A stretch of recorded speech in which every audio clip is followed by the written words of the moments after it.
Hello everyone. आप सभी का स्वागत है हमारे एक और नई वीडियो में। क्विकली एनालिसिस कर लेते हैं कि निफ्टी कल कैसी रहेगी और आज कैसी रहेगी। जैसा कि हमने प्रीवियस वीडियो में कहा था और कि टैरिफ पे कोई रिएक्शन नहीं आएगा मार्केट का, वैसा ही हुआ। ट्रैपिंग हुई सारा दिन, ट्रैप नीचे लेके गए, फिर ट्रैप, फिर नीचे लेके गए। उसके बाद जो मूव आया है ये बहुत अच्छा मूव आया है, पर मेजॉरिटी ऑफ ट्रेडर आज मुझसे लिख कर ले लो, कैप्चर ही नहीं हो पाया उनसे मूव। कोई जो प्रो ट्रेडर है उनसे ही हुआ, क्योंकि मेजॉरिटी ऑफ ट्रेडर इस मूव के बाद इस कंसोलिडेशन में ही लॉस करके चुपचाप अपना डेली लिमिट को टच करके बैठ चुका है। एंड जो ये मूव आया है ना, ये तो वो पेशेंट वाले जो पेशेंस से बैठा है ना ट्रेडर, उसी को मिला होगा मूव, क्योंकि ये हर किसी के बस का नहीं है नीचे से बैठना और ऊपर जाके छोड़ना। ये तो जो प्रोफेशनल ट्रेडर्स है पेशेंस के साथ बैठे हुए हैं, जिन्होंने अपने डिसिप्लिन के साथ कोई ट्रेड नहीं लिया, वही इस ट्रेड में बैठे होंगे, क्योंकि उनको आइडेंटिफाई तब हुआ होगा। क्योंकि जो हमारे जैसे ग्रीडी, मैं क्या कहूँ, अब लालची थोड़े ट्रेडर्स हैं, वो तो यहीं पे कहते होंगे कि मार्केट गिरी, रीटेस्ट हो गया, नीचे को डाल लो जो ऊपर को डाल लो। मेजॉरिटी ऑफ बंदे का यहाँ पे लॉस होकर वो घर चला गया। उसके बाद जो मूव आया वो तो क्या ही कहें। अब कल क्या होगा, कल अब देखना पड़ेगा मार्केट किस साइड को मूवमेंट दे रही है। क्योंकि अब कई लोगों ने अपनी इसमें, अगर पुट राइडिंग हुई है आज नेक्स्ट एक्सपायरी के लिए यहाँ से, तो फिर कल भी मार्केट यहाँ से ऊपर का मूव हम देख सकते हैं। अगर कल मार्केट मॉर्निंग में खुलकर डाउन साइड का व्यू बनाती है, देखना पड़ेगा किस तरह से ओआई बिल्ड हो रहा है। अगर तो ओआई कॉल राइटर्स के हित में ज़्यादा बन रहा है तो हम फिर कंसीडर करेंगे कि अब मार्केट डाउन जाएगी।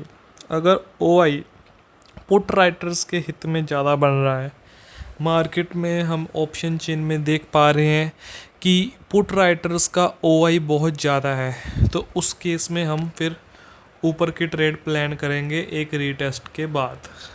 ये है निफ्टी 50 का एनालिसिस। और अब न्यूज़ फैक्टर ये है कि ट्रम्प ने तो अपना 50% टैरिफ लगा दिया।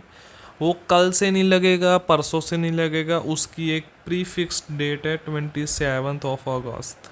उसके बाद ही वो इम्प्लीमेंट होगा सभी सेक्टर्स पे जो डायरेक्टली यूएस के साथ इन रिलेशन में है।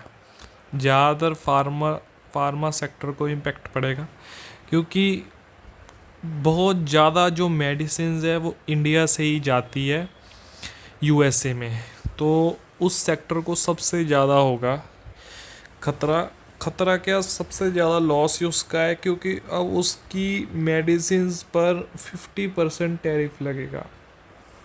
ठीक है, तो ये एक बुरा है टैरिफ उन स्टॉक्स के लिए जो इन रिलेशन विद यूएसए हैं, जिनकी डायरेक्टली रेवेन्यू यूएसए से जनरेट हो रहा है, वो अपने गुड्स वहाँ बेचते हैं।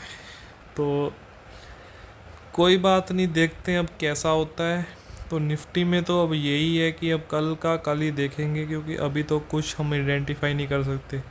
ऐसा भी हो सकता है इसकी एक रीटेस्ट देखने को मिल जाए हमें कल। ठीक है, रीटेस्ट देखने को मिल जाए कल। रीटेस्ट में क्या होगा, यहाँ से रीटेस्ट होकर हम फिर यहाँ से ऊपर का अपना ट्रेड प्लान कर सकते हैं। ठीक है, तो अभी हम कोई प्रेडिक्शन नहीं कर सकते। बस ये है कि कल का कल देखी जाएगी, क्योंकि अभी हमें नहीं पता कि क्या ओआई में डाटा है, क्योंकि कल की फ्रेश ओआई बनेगी। अभी जो पुरानी है वो तो जो मंथली वाले हैं उनकी है, ये उनकी नहीं है जो वीकली में बैठे हैं। ठीक है, क्योंकि बहुत कुछ डेबिट क्रेडिट स्प्रेड वगैरह चलता होता है, तो वो उसका हम कल ही देखेंगे। तब तक के लिए वीडियो को लाइक कर दीजिए, शेयर कर दीजिए और चैनल को सब्सक्राइब कर दीजिए। आप सब्सक्राइब भी नहीं कर रहे और लाइक भी नहीं कर रहे। अगर कोई डाउट होता है तो कमेंट कर दिया करो, जिससे मुझे पता लगे हाँ भी व्यूअर्स अच्छी तरह से देख रहे हैं। शायद फुल वीडियो तो कोई कोई देखता होगा, यहाँ तक तो कोई पहुँचता ही नहीं होगा, पहले ही छोड़ के चल जाते होंगे। चलो, अगर कोई यहाँ तक वीडियो देख रहा है तो कमेंट करके बता देना जी भाई मैं देख रहा हूँ, तो मुझे भी पता लगेगा कि मेहनत मेरी सफल हो रही है, टाइम जो मैं अपने एफर्ट्स दे रहा हूँ। तब तक के लिए दीजिए इजाज़त। Thank you, bye.